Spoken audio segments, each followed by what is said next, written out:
Good morning. Good morning. Good morning. It is indeed Thursday. It is indeed 7 a.m. And this is Good Day. And this is your good friend Heidi. Today I want to talk about cravings. And while our video is shooting out to the universe, I'm going to kind of give you a little bit of a background on cravings because we all have them. We all have had them.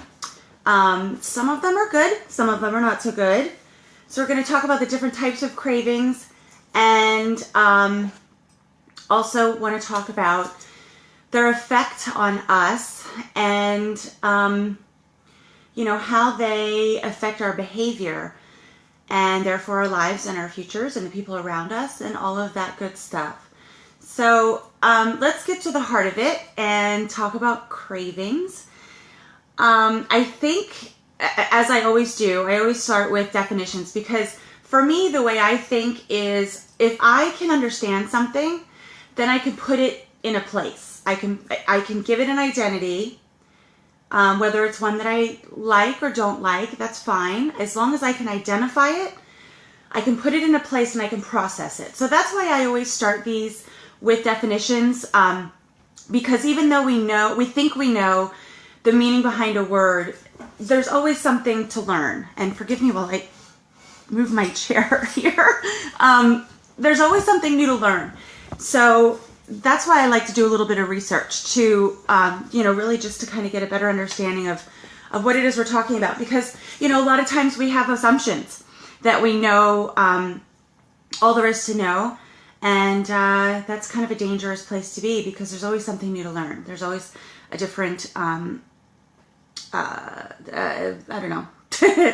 different something for everything. So I did some research on the word cravings. And the first definition that I found is an intense, urgent, or abnormal desire or longing. There's a lot of really powerful words in that definition. So let's kind of break it down. So an intense, urgent, or abnormal desire or longing. Well, let's start with intense. Cravings can be extremely intense. And the intensity is going to be determined by, I think, situationally. It's going to be determined by our personal resilience at the moment. But man, I know that we've all had cravings, and I'm going to talk about different types of cravings in a minute. But we've all had cravings that can be incredibly intense. So intense, urgent, it's definitely pressing, it's pushing on us. It is something that is fighting to be a priority in our mentality, in our thinking, and definitely in our actions. So urgency is certainly something involved with cravings. I found it interesting that this definition uses the word abnormal. It said it can be an abnormal desire, which is, interesting that, there are certainly some cravings that are abnormal. And again, we're going to talk about those. So abnormal desire or longing. It's like longing to me is like, cravings, I feel like, is in my head. Longings, I feel like, is in my physical being, is in my body. Like a longing in my heart. Like I just have this visualization that it's in my core. So a longing, I attribute to my heart. I feel an attachment to my heart. Like longing is like pining for something, or just, it's like this visceral, for lack of a better way to describe it. Longing is just, it dredges up images of, I guess, sadness, longing. But I guess you can long for positive things. Like you can long for a vacation. You can long for someone you haven't seen for a while. Another definition is a consuming desire. Consuming. That again goes back to intense. That goes back to that longing that I just talked about. It can be overtaking. It can be overwhelming. It can be, consuming. It can be something that it's all we think about, all we talk about, all our everything that's going on inside of us is just directed towards this craving.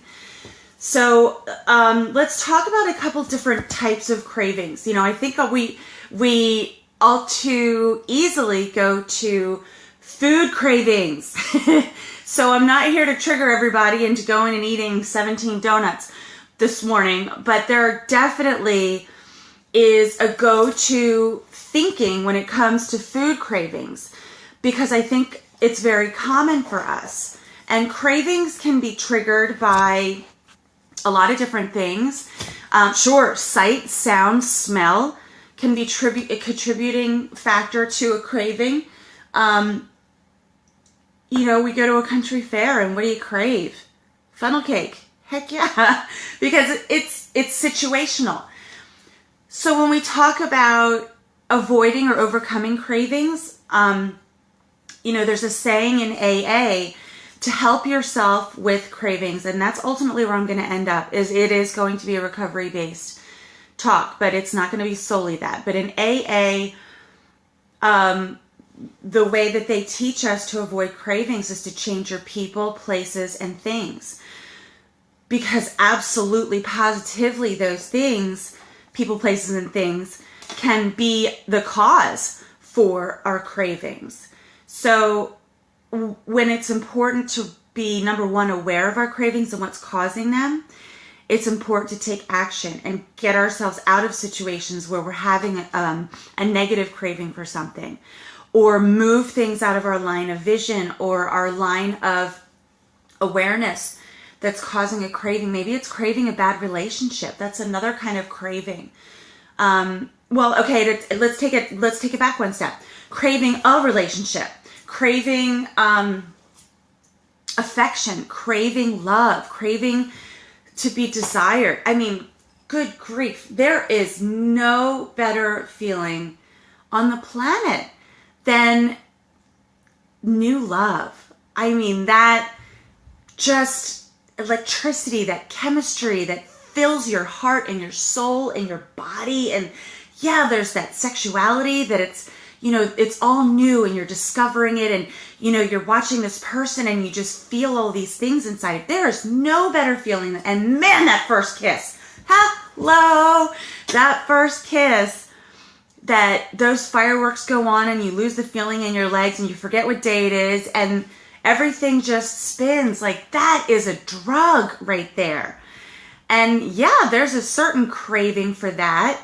Absolutely. And, cravings oftentimes are triggered by addictions, which we're going to get to. So cravings, yes, there's definitely food cravings. There's love and desire and relationship and affection cravings. Whew, those ones are tough. Those are really, really tough. And those cravings, I will speak to my experience, those cravings and those needs very often lead to poor judgment. For sure, lead to poor judgment. So we need to really be aware of what's putting us there and what we're doing in those situations, because again, those cravings can be intense, urgent, and consuming if we're not careful. So food cravings, now that I'm triggering all of you with your food cravings, all right, what's my food craving? My food craving, I think a lot of times I crave salty things. But you guys, if you guys know me, you know it's right here. This is my craving. Sour Patch Kids, and I buy them in the 2-pound bag. So I kind of give into that craving, but in small doses. So food cravings, affection cravings, love cravings. Stay with me, guys. I know I'm kind of all over the place this morning. There's definitely cravings for sex, and yes, that is an addiction. There's all kinds of addictions out there. The craving for sex, if it becomes too great and too intense and too consuming, it definitely can become poor judgment, which then leads to an addiction. And that's a scary thing. That's a really scary thing, because a lot of times these cravings lead to incredibly poor judgment. So let's go to the elephant in the room for me, which is craving drugs and alcohol. Yeah, that is a very, very real demon in my life, the craving for that. And today I'm celebrating 295 days clean and sober. Yay. Extremely proud of that. It has not been easy at all. It's been incredibly rewarding, but in regards to cravings, I had, people say like, how does it feel? How does it work? What do you do? And I'm so grateful for those questions, because it shows a desire for people that aren't addicts to want to understand the addict mentality and what we go through, because I've said it before, if you don't think that addiction affects your life or is involved in your life, you're wrong. You just don't know where it is. All of us are affected by addiction in one way or another, whether it's yourself, your mate, your boss, your child, your neighbor. There's all kinds of addictions. So I share these things that I share with you to help in understanding and help in awareness and help in just the general, I'll use the word acceptance of addiction, because there are a lot of people, a lot of people still in the grips of addiction that are terrified to do anything about it for fear of judgment. So that's why I do this. So cravings, 9.5 months, the craving, like I must have a drink, I must take a Vicodin, that physical craving has, thank God, to this point, and I do not take this for granted, has not been overwhelming for me until last week. And I had my first experience with true craving, and it was not the way I thought it was going to be. So let me go back and give you a little background. I was certainly upset by something. I was weakened by stress and emotion. And boy, addiction loves that. Addiction loves when we are going through something that is weakening us and dropping our judgment, our defenses, and our boundaries. So yes, I was extremely upset by something. And in my head, and I was explaining this to my therapist yesterday, in my head, it was saying, no, deal with this, cope, use the skills that you've learned. You're going to get through this. It's going to be okay. But there was something in my core. It was like in my soul. I'm going to do my best to explain it, but it was in my core, my physical core, that was causing panic and anxiety for me. And the only thing it was telling me was to make it stop, make it stop, make it stop. Go get something now. Talk about urgent. Talk about consuming. I have never felt like this in my life. I have never felt like this, and it was terrifying. Obviously, I'm okay. Yes, I reached out to my resources and, my sponsor and all the things that I'm supposed to do. Thank God for that. But it was consuming, but it was such an unusual feeling for me that it was like everything else shut down in the universe. Everything just disappeared. And there I was with this core pull. And all it was saying was, make it stop. Stop feeling this. Stop hurting. Stop. Make it stop. Make it stop. And go get something was the other thing that it was saying. Go get something. And I was doing in an instant, I was home. And in an instant, I was doing an inventory of my house. I was doing a mental inventory of my house. First thing I went to was what's under the sink, because that's where I found the Vicodin that ultimately sent me to rehab, along with alcohol. Lots of it. So that's the first place that it went, because that was a surprise when I found the Vicodin. And I knew that I had gotten everything out of my house. Thank you to my sister Heather, who came here to my house while I was in rehab and cleaned me out. The next thing I went to was, where's the alcohol? And this was completely outside of my control. All of these thoughts were completely outside of my control. because this being inside of me, it was almost like and I don't want to be dramatic and have you guys get turned off by it, but it was almost like I was possessed. And it wasn't in my brain. That was the crazy part about it. My brain the entire time was saying, no, no, no, no, do not drink, do not take, do not use, don't do it. But then there was this other layer, this other existence in my core. And that's when it goes to 1 minute at a time.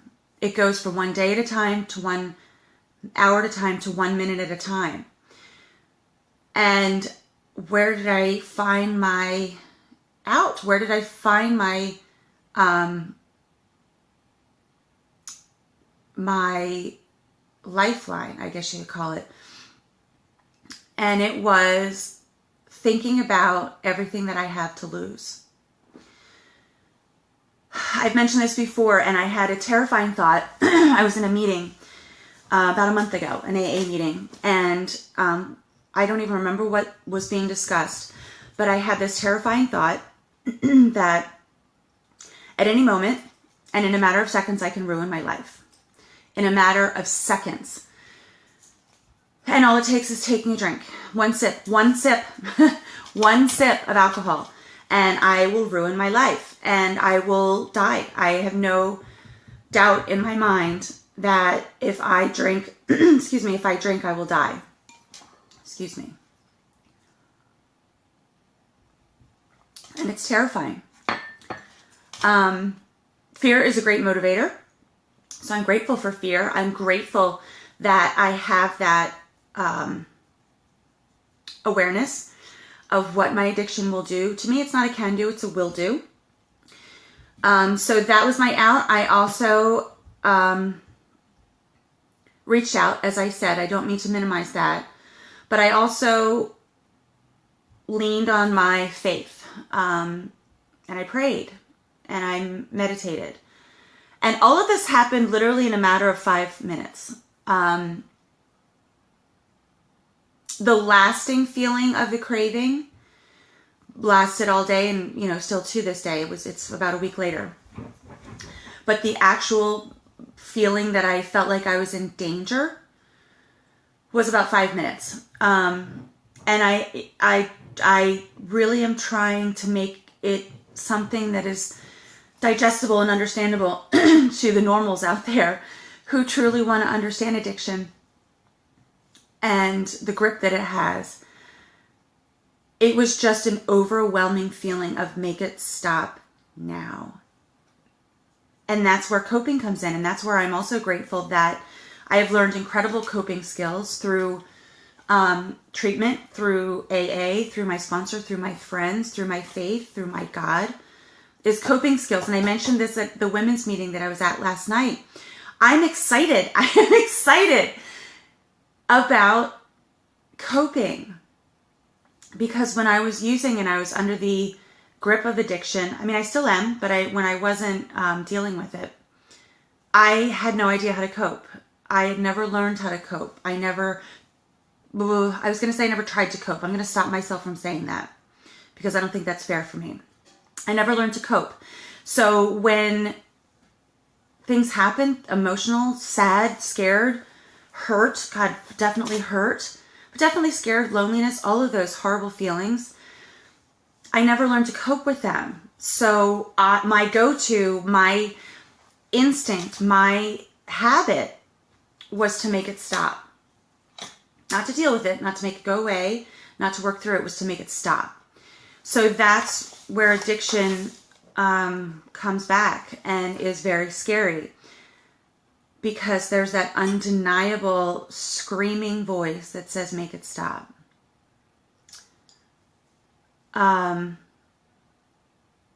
So that's craving when we're talking about drugs and alcohol and an addict, because you're looking at one right here. That experience was scary, for sure. That experience was eye-opening.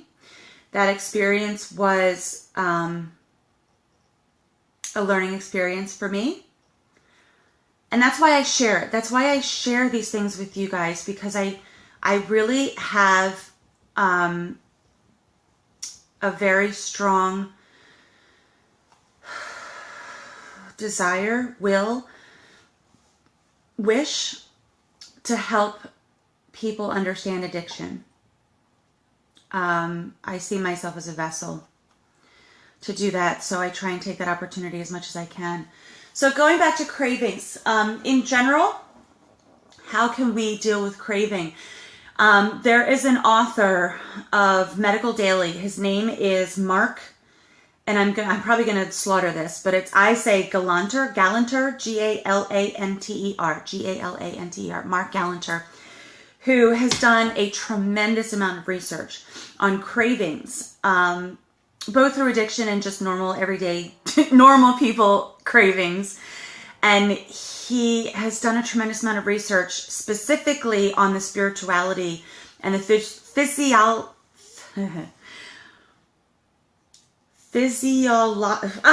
you know the word I'm trying to say, physiological, there it is, physiological changes that happen through cravings and how spirituality affects them. And it's fascinating.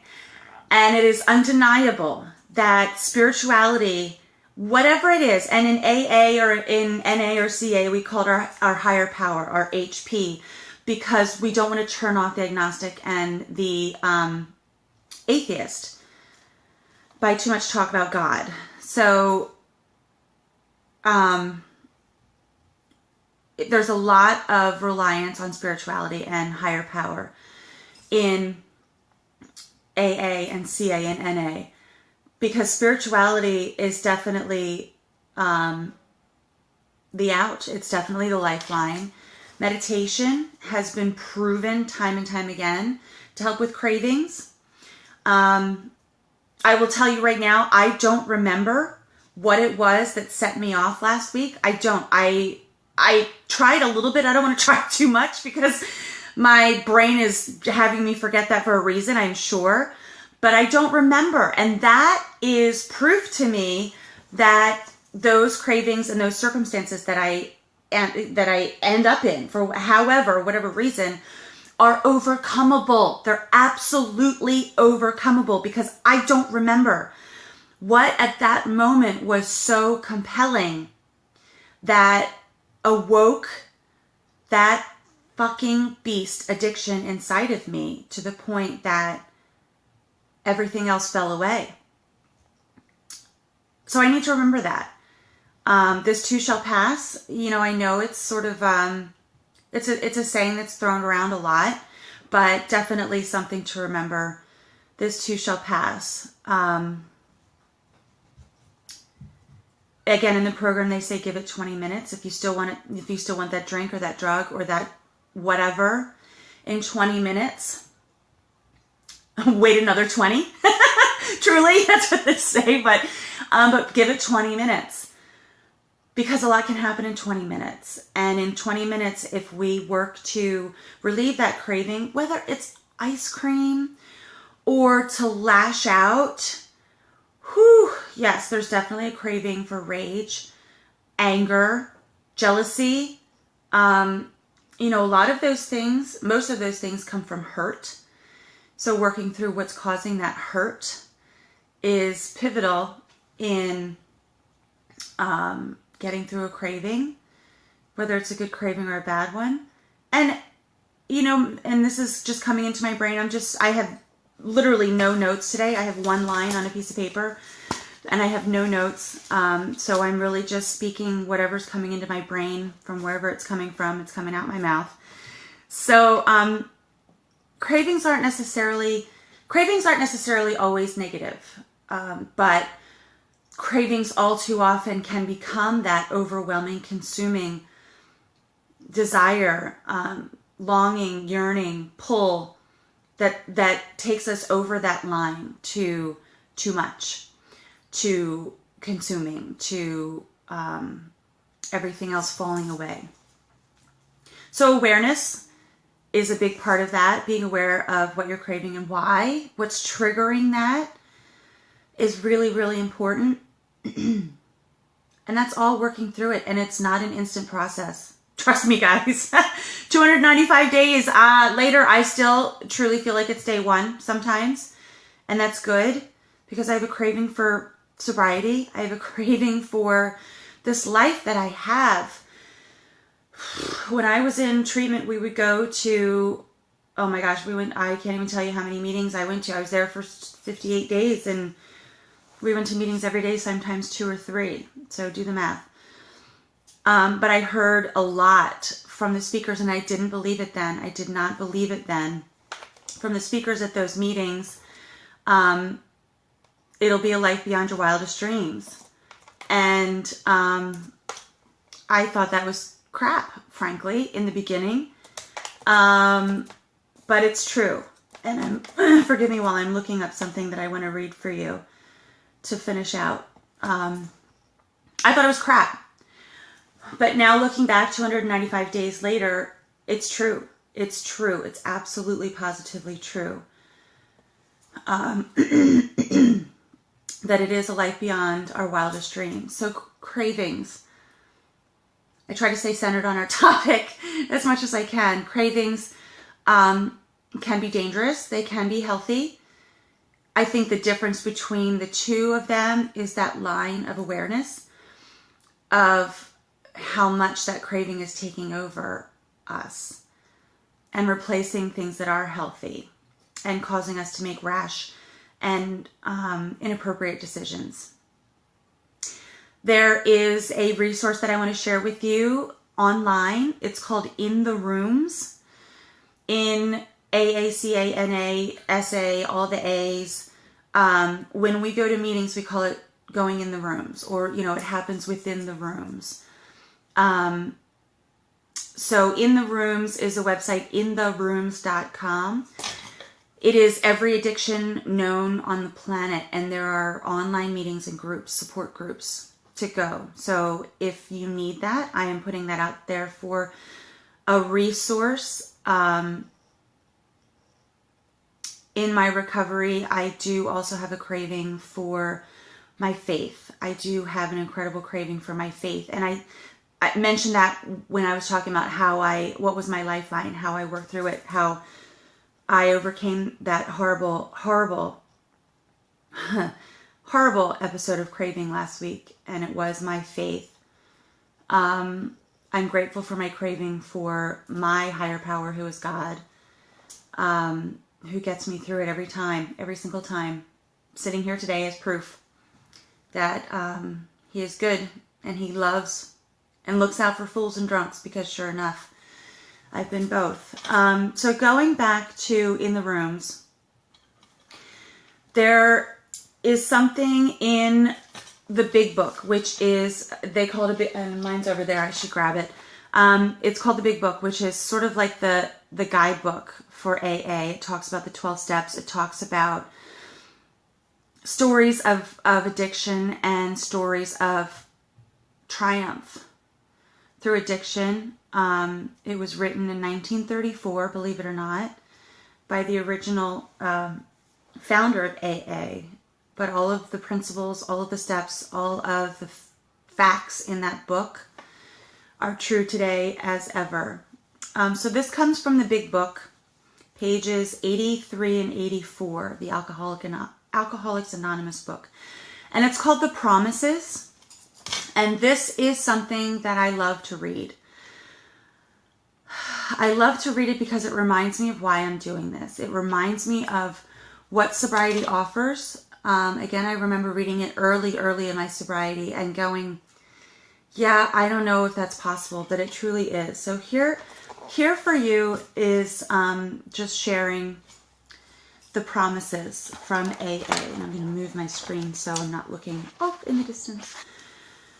Number 1, if we are painstaking about this phase of our development, we will be amazed before we are halfway through. We're going to know a new freedom and a new happiness. We will not regret the past nor wish to shut the door on it. We will comprehend the word serenity and we will know peace. We will comprehend the word serenity and we will know peace. No matter how far down the scale we have gone, we will see how our experience can benefit others. That feeling of uselessness and self-pity will disappear. We will lose interest in selfish things and gain interest in our fellows. Self-seeking will slip away. Our whole attitude and outlook upon life will change. Fear of people and economic insecurity will leave us. We will intuitively know how to handle situations which used to baffle us.